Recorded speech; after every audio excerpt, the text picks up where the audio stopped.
6 matches में आपको screen पे नजर भी आ रहा होगा 41 रन हैं, एन एवरेज ऑफ 2.2। 2 दफ़ा डक्स पे आउट हुए हैं। कल गोल्डन डक थी उनकी पहली बॉल पे, best of 16 and a strike rate of 164। Sir मेरा आसिफ के हवाले से आई थिंक एक चीज़ जो हमें समझनी पड़ेगी, we need to understand what is role is.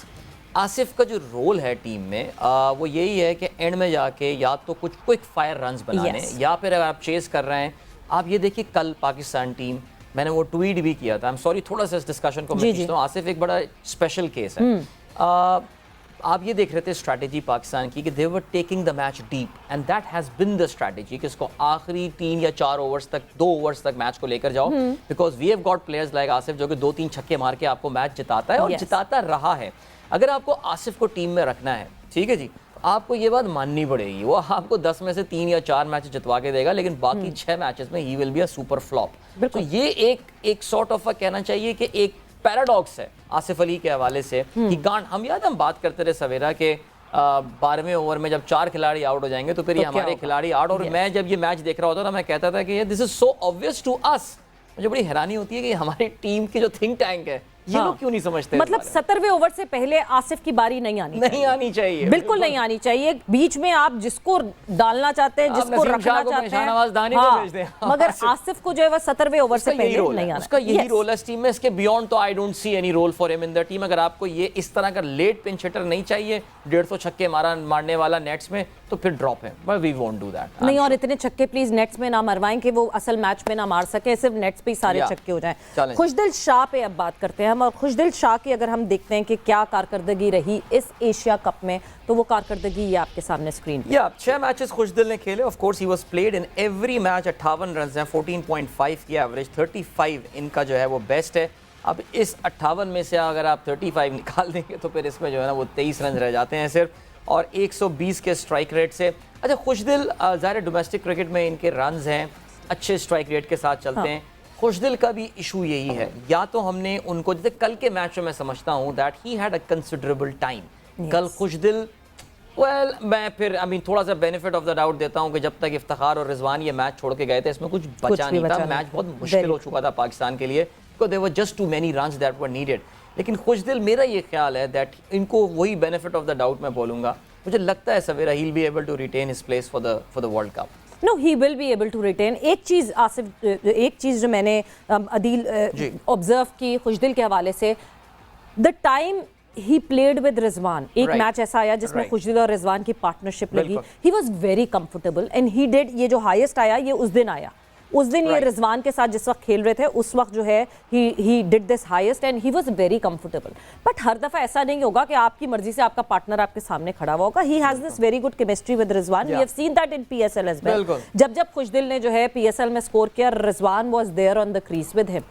But आप ऐसा नहीं कर सकते, you can not be dependent on the partner कि वो प्लेयर होगा तो मैं अच्छा खेलूंगा, वरना सॉरी मैं तो अपने शेल में चला जाऊंगा। राइट। अच्छा, खुशदिल का अब सवेरा, सॉरी, खुशदिल का जो अगर इंटरनेशनल में आप स्ट्राइक रेट देखें, because the position where he comes to bat, वहाँ स्ट्राइक रेट रियली मैटर्स, जो हम इफ्तिखार पे अभी दोबारा से बात करेंगे।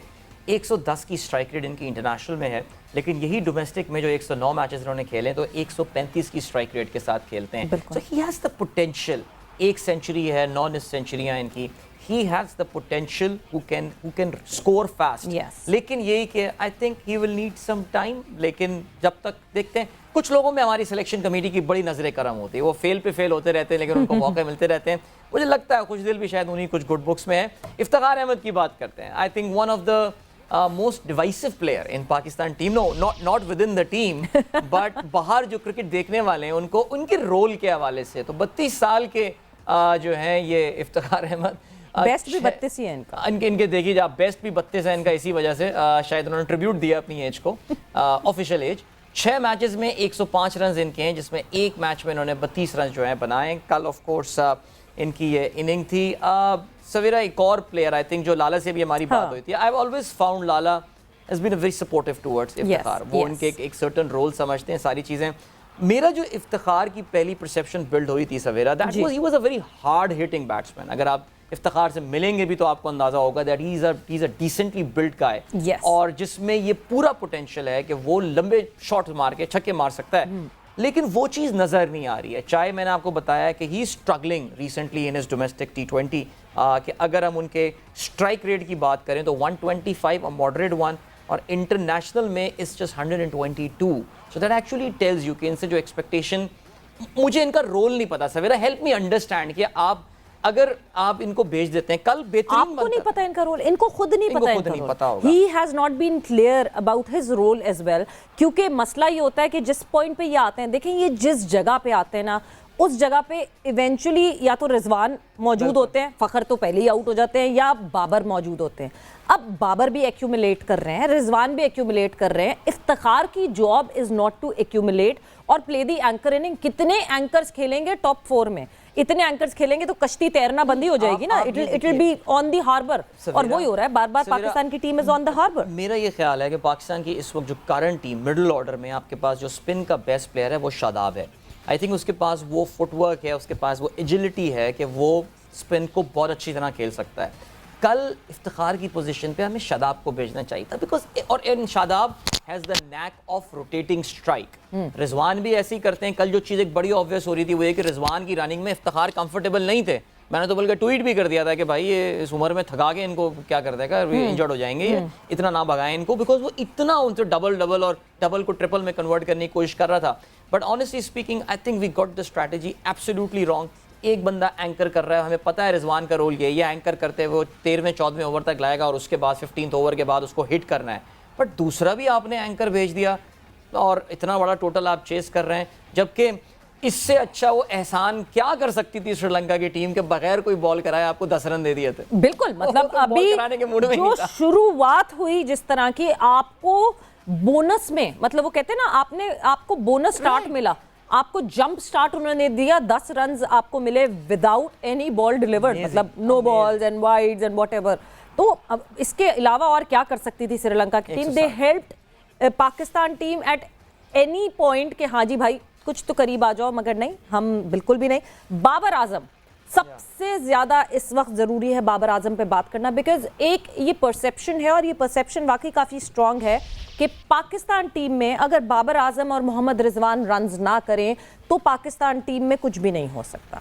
जबकि पाकिस्तान टीम रेगुलरिटी में एशिया कप में जीती जिस तरह जीती, आखिरी लास्ट बॉल वंडर्स पे जीती, लास्ट ओवर वंडर्स पे जीती, बट बाबर आजम नहीं परफॉर्म कर सके इस एशिया कप में. इट वाज एक तरह से decided that Babar would not be performing. But एक इवेंट आई वुड से कि नहीं, ठीक है, एक इवेंट में क्रिटिसिज्म हम नहीं करेंगे बाबर पे, because he has been a regular run getter for Pakistan. But still Adeel, जहां हम मैनूवर करने की बात करते हैं, Babar Azam not scoring for 1 match, for 2nd match, for 3rd match, आप चेंज कर लें, आप फखर को ऊपर भेज दें. Why can not he change his place? ये जो ओपनिंग स्टैंड है, इस पे जिद किस बात? मुझे तो वाकई लगता है बाबर की बात स्ट्रैटेजीज जो है ना, वो पत्थर पे उन जो है ना वो कुंदा करवा के आ रहे होते हैं कि ये हमारी स्ट्रैटेजी है. यानी मुझे ओपन करना है तो मुझे ओपन करना है, फखर को 1 डाउन आना है तो फखर को 1 डाउन आना है, इफ्तिखार ने खेलना है तो खेलना. अच्छा, अब इसमें भी एक और चीज आ गई ना. कल जो बॉलिंग का हम बात कर रहे थे कि जी वो जहन में आया, यार मैं 4 ओवर जो है ना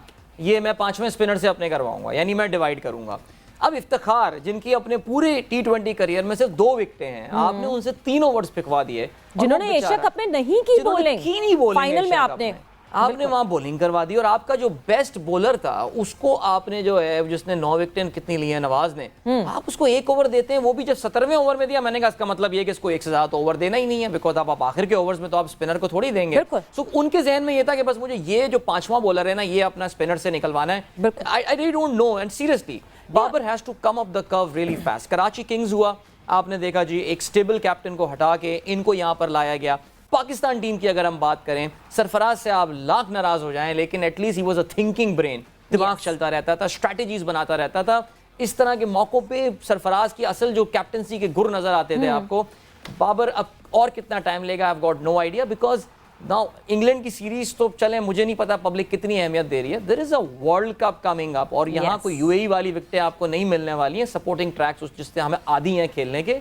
ऑस्ट्रेलिया में मुश्किल होगी पाकिस्तान टीम को. बिल्कुल, मगर वो वही है ना, एक अदील माइंडसेट कि नहीं जी वो लेफ्ट हैंडर खेल रहा है तो मैं कैसे नवाज को बोलेंगे. भाई सब पिट रहे थे, तो कोई बात नहीं, एक दफा नवाज को भी एक मौका दे देते, यू नेवर नो, बिकॉज एक ओवर जो मोहम्मद नवाज ने किया उसमें सिर्फ 3 रन दिए, बट बहुत सारे इफ्स एंड बट्स हैं। कभी कभार ऐसा लगता है कि हाँ जी बाहर बैठ के हम देख रहे हैं, शायद हमें ज्यादा दिख रहा है इन कंपैरिजन जो फील्ड के अंदर है उनको कम दिख रहा है, फिर हमें आगे से आके कोई कहेगा आपने कभी बल्ला पकड़ा है, बिल्कुल काफी दफा आपने भी सुना होगा, मगर इवन देन बहुत सारी ऐसी चीजें हैं जिन पे पॉन्डर करना पड़ेगा।